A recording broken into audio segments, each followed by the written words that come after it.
What are you doing personally to change that? Because I know you're involved in so many different things, aren't you? So in the Houses of Parliament, there are committees, equalities committees, and I'm elected on the one that represents race and cultural heritage. We do loads. We launch new policies. We have reverse mentoring schemes where a young person from a non-white background mentors a senior member of management in the Houses of Parliament who's from a white background. There are so many schemes. There's leadership schemes in the Houses of Parliament. There's targeted training. There's outreach, parliamentary outreach as well. So there's a lot to get more ethnic minorities in Parliament. Can I ask kind of, I hope this is not going to be too much of a, you know, a kind of obvious question, but do you see race when you're 110%. Walking in Parliament? You do? 110%. Do you feel like a young black? 100%. Why? And a lot more needs to be done. Number one, obviously, it's not that diverse, so you definitely do notice. You stick out. You definitely do notice that, yeah.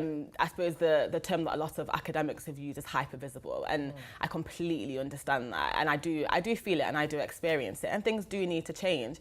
I talk about these schemes, but there needs to be improvement, and there does need to be something in place that speeds up the process. I can imagine young viewers watching you and thinking, God, I'd want to be like this lady. How did you manage to get into it? I'm really not from a political background at all. My family aren't really engaged in politics. But in terms of race and equality, that's my core passion. That's the only reason why I even got involved in politics, is because I'm passionate about race equality. I see racism. I'm from Nottingham originally, which isn't that diverse either. And I knew that I wanted to do something to encourage race equality. And you're doing that now, aren't you? What can we do to get more black people involved in local politics first? It is about education, number one, and I'm glad now in secondary school, most secondary school now have an element of politics in the curriculum. They do citizenship and all that. It's introducing young people into politics.